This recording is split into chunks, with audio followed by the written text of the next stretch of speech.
less stress, more time, more money. Welcome to the Cash Flow Contractor, short with Martin Holland. Grow with no. Hi, welcome to this short episode of the Cash Flow Contractor. This is Martin, and today I want to talk about the concept of growing by saying no. I first heard that phrase, grow with no, from a Canadian client who lives in Cold Lake, Alberta, Canada.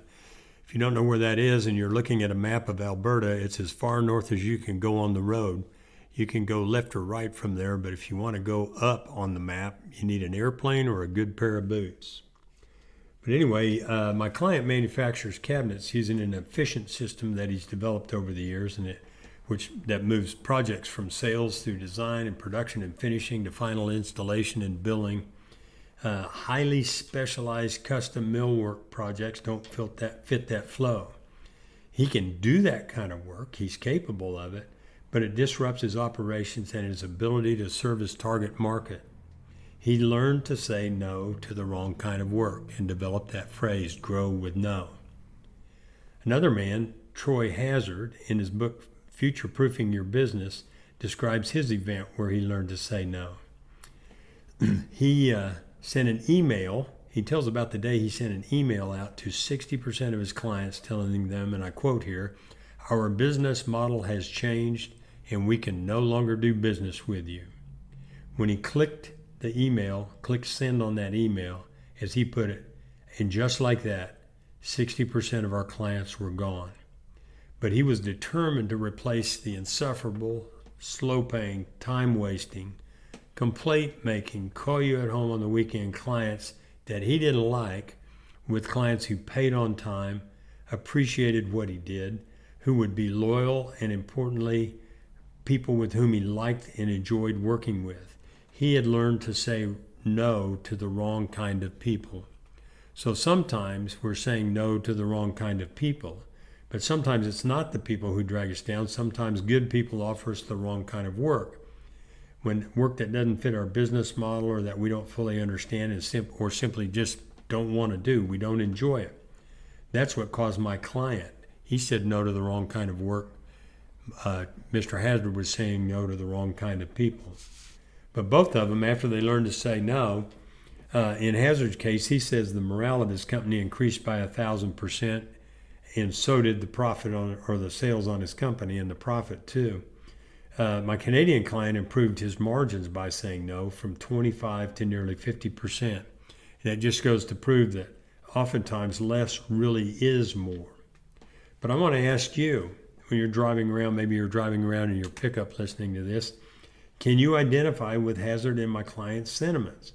There's that well-known Pareto rule out there, the Pareto principle that says, the 80-20 rule, it's also known as. It tells us that 80% of our problems come from 20% of our customers. Have you considered, or are you willing to consider at least saying no to that 20%? If not, why not? And I'm convinced that a reason a lot of us, me included in the past, say yes to the wrong people and to work is that we're just scared to death at the thought of losing a sale. We work so hard to be in business, sales seem hard to come by, and we think we have to take every sale that comes along. We overlook the fact that sales are not the purpose of business. You can go gloriously and spectacularly broke making sales. The purpose of business is to earn profits, and profits that will quickly convert to cash. Difficult customers and the wrong kind of work damages for two principal reasons. First, they consume our time. The time that we spend placating difficult customers or working outside our normal processes is not available to us for planning for the future or growing our business or better serving the customers that we like and provide us a profit. That we don't have time then to become more efficient or to build our marketing, our brands, our reputation. Customers outside our comfort envelope keep us from getting better at the things we enjoy and do best and that provide the highest return on our investments. So customers and work of the wrong kind consume our time. Second, they tie up our other limited resources. The wrong customers and work tie up the capacity of our facilities. They tie up the time of our skilled employees and our teams, and they take up our cash. They occupy our cash, which is always a limiting factor. They add stress to our workload that sucks both the fun and the return on investment out of our business. Both Hazard and my client reached what I have to call a sophisticated level of understanding, or maybe it was frustration.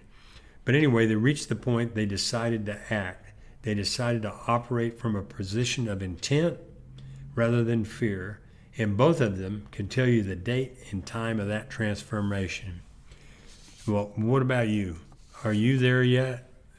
When you get that phone call, the call today from the annoying customer who still owes you from the last one-off job he threatened you into delivering on his time schedule, try it. Tell him no. Tell him our business model has changed and we can no longer do business with you. Spend the time and resources that you save delighting your best customers, your team, and yourself by doing what you do best. And as a little post note here, it's strange how this happens when you think about a subject. It pops up all over the place. Well, I was thinking about this Grow With No podcast this morning while reading a book by Marcus Sheridan, the title of which is They Ask, You Answer. Excellent book. But I had to laugh. I'm in the middle of the book thinking about this podcast, also reading, when I came across this quote. And Mr. Sheridan's quote is this: even though it's important for a business to know who they are, the happiest businesses in the world have a deep understanding of who they are not. And that pretty well sums it up. Go live a happier life, make more money, learn to say no to annoying work and customers.